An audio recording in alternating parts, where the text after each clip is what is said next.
الحمد للہ رب العالمین والعاقبۃ للمتقین والصلاة والسلام علی نبی وآدم بین الماء والدین اما بعد فاعوذ باللہ من الشیطان الرجیم بسم اللہ الرحمن الرحیم رضی اللہ عنہم ورضوا عنہ صدق اللہ العظیم وبلغنا رسولہ النبی الامین المتین المعین الکریم ونحن على ذلك لمن الشاهدين والشاكرين والحمد لله رب العالمين۔ حضرات گرامی، آئیے ہم اور آپ سب سے پہلے اپنے اور پوری کائنات کے مرکز عقیدت جناب احمد مجتبی محمد مصطفیٰ صلی اللہ تعالی علیہ وسلم کے دربار پر انوار میں اپنی غلامی کا ثبوت پیش کریں اور بآواز بلند پڑھیں، اللہم صلی علی سیدنا و مولانا محمد وعلی آل سیدنا و مولانا محمد وبارک وسلم، صلو علیہ صلاۃ و سلام علیک یا رسول اللہ صلی اللہ تعالی علیہ وسلم۔ حضرات گرامی، جب کہا جائے کہ درود شریف پڑھو تو درود شریف پڑھو، اگر پورا درود نہیں یاد ہے تو کم سے کم صلی اللہ تعالی علیہ وسلم ضرور کریں، اس لیے کہ درود کی بڑی فضیلتیں ہیں میرے بھائی۔ درود ہی وہ عمل ہے جو بغیر کسی روک ٹوک کے آقا کریم صلی اللہ علیہ وسلم کی مقدس بارگاہ میں پیش کیا جاتا ہے۔ آپ کے جتنے بھی اعمال ہیں، چاہے وہ نماز ہو، روزہ ہو، حج ہو، زکوٰۃ ہو، صدقہ ہو، خیرات ہو، جو بھی ہو، کوئی گارنٹی نہیں ہے کہ رب کی بارگاہ میں قبول ہو جائے، مگر جب آپ درود پڑھتے ہیں تو یہ گارنٹی ہے کہ نبی کی بارگاہ میں پیش کیا جاتا ہے اور آقا کریم صلی اللہ تعالی علیہ وسلم اسے قبول فرماتے ہیں۔ تو آئیے نبی اور آل نبی کی بارگاہ میں کا مطلب اور پڑھ لیا جائے، صلی اللہ علی النبی الامی وآلہ صلی اللہ علیہ وسلم، صلو علیہ صلاۃ و سلام علیک یا رسول اللہ صلی اللہ تعالی علیہ وسلم۔ حضرات محترم، گفتگو تو کسی اور موضوع پر کرنی تھی، مگر چونکہ بات یہاں پر آئی ہے درود پاک کی، ہم اور آپ اپنی زبان کو کھلاتے ہیں دنیا کی باتیں کرنے کے لیے، بڑھا چڑھا کر باتیں کرتے ہیں، مگر جب نبی کی شان کی بات آتی ہے، نبی پر درود پڑھنے کی بات آتی ہے، تو وہاں ہم اور آپ کنجوسی کر جاتے ہیں۔ نہیں ہونا چاہیے۔ میرے آقا کی محبت ہی ہماری زندگی ہے، محبت ہی، آقا کی محبت ہی ہماری جان ہے، آقا کی محبت ہی ہمارا ایمان ہے۔ اب آپ کو کرنا کیا ہے، یہ آپ کی مرضی پر ڈیپینڈ کرتا ہے۔ آپ اس دنیا میں آئے ہیں، اگر دنیا میں سانسیں لے رہے ہیں تو نبی کریم صلی اللہ علیہ وسلم کا صدقہ ہے۔ اگر ہمیں اور آپ کو انسان بنایا گیا تو یہ بھی آقا کریم صلی اللہ علیہ وسلم کا صدقہ ہے۔ زمین و آسمان، فرش و عرش، شجر و حجر، خشک و تر، بحر و بر، یہ سب نبی کونین صلی اللہ علیہ وسلم کے صدقے میں بنایا ہے۔ جس کا کھاتے ہیں اس کا تو گائیں، نہیں گا سکتے ہیں تو کم سے کم درود پاک پڑھیں۔ عزیزان گرامی، اگر درود پاک پڑھنے کے لیے آپ سے کہا جائے اور آپ نے بلند آواز سے درود پڑھنے کے لیے، درود پاک پڑھنے کے لیے آپ سے کہا گیا تو کم سے کم اتنی زور سے پڑھیں کہ آپ کے بازو والا سن سکے، اور اگر آپ کہنے کے بعد بھی نہیں پڑھتے ہیں تو علماء فرماتے ہیں کہ ہو سکتا ہے کہ موت کے وقت آپ کو کلمہ نصیب نہ ہو۔ چھوٹی موٹی بات نہیں، سن کے ٹال دیتے ہیں، کہنے والے کہہ رہے ہیں، بتانے والا آپ کو بتا رہا ہے، آپ سمجھ نہیں رہے ہیں۔ میرے دوستو، اس کا احساس کل قیامت کے دن ہوگا، جب نبی کونین صلی اللہ تعالی علیہ وسلم کے سامنے ہماری اور آپ کی پیشی ہوگی، ہم اور آپ آقا کریم صلی اللہ علیہ وسلم کے رخ انور کے سامنے سے گزارے جائیں گے، اور اگر آقا نے کہہ دیا کہ میں اسے پہچانتا نہیں تو کیا ہوگا؟ یہاں آپ کو بتایا جاتا ہے، سمجھایا جاتا ہے، آپ کے پاس وقت ہے، سب کچھ ہے آپ کے پاس، آپ کرنا نہیں چاہتے، اور کل جب آپ کرنا چاہیں گے اس وقت آپ کے پاس کچھ نہیں ہے۔ عزیزان گرامی، میں اپنی بات کا آغاز کروں، میں اپنی بات کو کہوں، جو خطبہ کے بعد جو آیت مبارکہ کی کا ایک حصہ، ایک ٹکڑا پڑھنے کا شرف حاصل کیا۔ آج کی محفل جس تعلق سے رچائی اور بسائی گئی ہے میرے دوستو، ہم اور آپ جانتے ہیں آج کی یہ محفل خلیفہ اول ہمارے اور آپ کے آقا جناب محمد رسول اللہ صلی اللہ تعالی علیہ وسلم کے خلیفہ اول سیدنا ابو بکر صدیق رضی اللہ تعالی عنہ کے نام سے آج کی یہ محفل رچائی اور بسائی گئی ہے۔ انشاءاللہ اسی تعلق سے گفتگو ہوگی، مگر اس سے پہلے کچھ باتیں ہیں جو میں نے آپ کو بتائی۔ میرے دوستو، یہ آج کی محفل اگر آپ نے ایک بات پر عمل کر لیا تو پوری زندگی آپ کی اس ایک بات کے عمل سے اس آپ کی نیکیوں میں نہ جانے کتنا نام اعمال میں نیکیوں کا اضافہ ہو۔ آپ پہ لیٹتے ہیں، یہ درود پاک ایسا عمل ہے کہ آپ کسی بھی حالت میں پڑھ سکتے ہیں۔ میرے آقا جناب محمد رسول اللہ صلی اللہ علیہ وسلم نے ارشاد فرمایا صحابہ اکرام کو مخاطب کر کے کہ میرے جانثارو، کل قیامت کے دن سب سے زیادہ مجھ سے قریب وہ شخص ہوگا جو مجھ پر درود کثرت سے پڑھتا ہے، ورنہ ہمارے اعمال تو ایسے نہیں۔ اذانیں ہو رہی ہیں، اپنے کاموں میں ملوث ہیں، اذانیں ہو رہی ہیں بیٹھے پتے کھیل رہے ہیں، اذانیں ہو رہی ہیں ننگی چڈی پہن کر کے گھوم رہے ہیں۔ یہ بے حیائی، یہ بے غیرتی ہمارے اندر ہے، تو عذاب ہم پر نہیں آئے گا کس پر آئے گا؟ کمیاں ہمارے اندر، تو اس کی سزا بھی تو ہمیں ہی ملے گی۔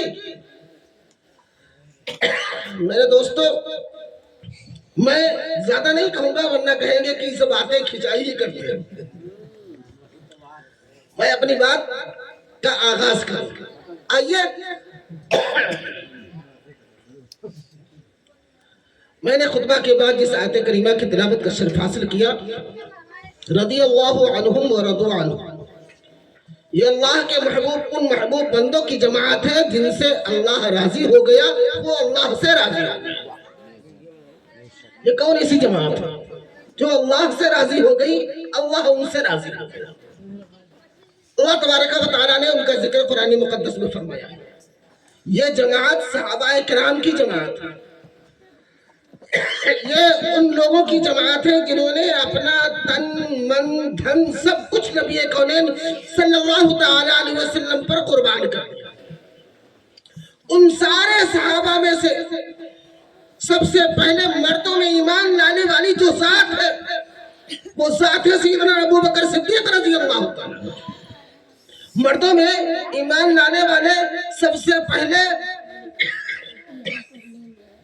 حضرت ابو بکر صدیق، غلاموں میں سب سے پہلے ایمان لانے والے حضرت زید، باندیوں میں سب سے پہلے ایمان لانے والی حضرت ام یمن، بچوں میں سب سے پہلے ایمان لانے والے حضرت علی۔ یہ ایمان شروع میں جو ایمان لے کے آئے، اب ہم کو اور آپ کو تو مفت میں مل گیا، ہمیں اس کی قدر نہیں، ہمیں اس کا وقار معلوم نہیں، ہمیں اس کی عظمت معلوم نہیں، ہمیں اس کا مرتبہ معلوم نہیں۔ میرے دوستوں، میں آپ کو بتاؤں، ایک آدمی بکریاں چرانے جنگل میں جایا کرتا تھا۔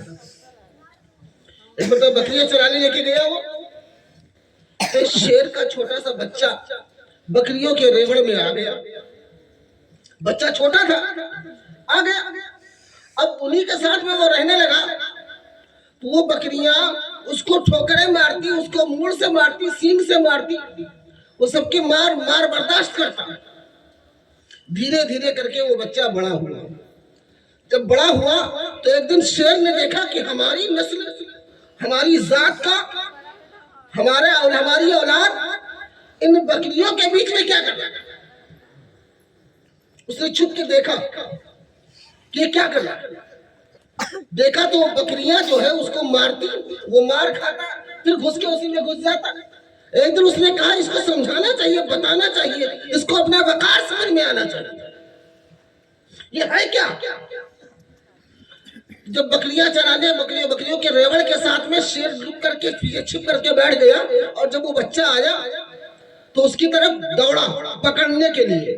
جب دوڑا تو شیر کا بچہ تھا، بکریاں پیچھے رہ گئی، وہ آگے نکل گئی، پکڑ نہیں پایا، شیر نہیں پکڑ پایا۔ اب وہ پریشان کرے تو کیا کرے۔